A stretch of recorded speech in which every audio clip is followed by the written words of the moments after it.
નમસ્કાર, તમે જોઈ રહ્યા છો વાત છે ગુજરાતની। અંકલેશ્વરના મુસ્લિમ સમાજના આગેવાનો દ્વારા ગાય માતાને રાષ્ટ્રીય પશુ જાહેર કરવાની માંગ સાથે મૌન પ્રદર્શન યોજાયું હતું।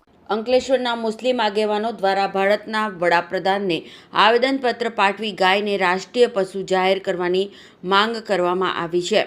આ અંગે મૌન પ્રદર્શનનું આયોજન કરવામાં આવ્યું હતું। આવેદનપત્રમાં દેશની સામાજિક એકતા, સાંસ્કૃતિક વારસો અને ધાર્મિક લાગણીઓને ધ્યાનમાં રાખીને ગાયને વિશેષ સ્થાન આપવાની વિનંતી કરવામાં આવી છે। આવેદનમાં જણાવાયું છે કે ભારત વિવિધ સંસ્કૃતિઓ અને પરંપરા ધરાવતો દેશ છે, જ્યાં ગાયને પ્રાચીન સમયથી માતૃત્વ, આસ્થા અને પવિત્રતાનું પ્રતીક માનવામાં આવે છે। ભારતીય કૃષિ વ્યવસ્થા અને ગ્રામ્ય જીવનમાં પણ ગાયનું મહત્વપૂર્ણ યોગદાન રહ્યું છે। લેખિત રજૂઆતમાં એવો પણ ઉલ્લેખ કરવામાં આવ્યો છે કે ગાયને રાષ્ટ્રીય પશુ જાહેર કરવાથી દેશની સાંસ્કૃતિક એકતા વધુ મજબૂત બનશે અને કરોડો લોકોની ધાર્મિક લાગણીઓને સન્માન મળશે। આ સાથે સરકાર ગૌ સંરક્ષણ અને ગૌ સેવા માટે વધુ અસરકારક પગલાં ભરે તેવી અપેક્ષા વ્યક્ત કરવામાં આવી છે।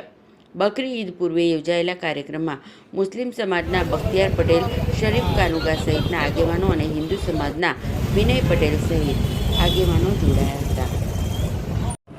ભારત દેશ એટલે વિવિધ ધર્મોનો દેશ, ભાઈચારો અને એકતા એ આપણા દેશની હંમેશાથી ઓળખ રહી છે। વિશ્વમાં વસુદેવ કુટુંબકમની ભાવના ધરાવતા દેશમાં જ્યારે લાખો કરોડો લોકોની જે આસ્થા છે એ આસ્થામાં એની સૂરમાં સૂર પુરાવવા માટે અને સમર્થન આપવા માટે અંકલેશ્વર મુસ્લિમ સમાજના આગેવાનો તથા યુવાનોએ એક પહેલ ઉઠાવી છે કે આપણે આ દેશમાં જે લોકોની માંગ છે કે ગાયને રાષ્ટ્રીય પશુ જાહેર કરવામાં આવે, એ માટે અમે સૌ આજે અમારો અવાજ સરકારશ્રી સુધી પહોંચાડવા એક મૌન કાર્યક્રમ મારફતે એક મૌન કાર્યક્રમ અમે આજનો દિવસે આયોજન કર્યું છે કે અમારો અવાજ સરકારશ્રી તરફ પહોંચે કે અમે પણ એ ઈચ્છીએ છીએ કે ગાયને રાષ્ટ્રીય પશુ જાહેર કરવામાં આવે, જેથી ભારત દેશમાં ભાઈચારાની ભાવના ઊભી થાય, પરસ્પર પ્રેમ ભાવ, સંભાવ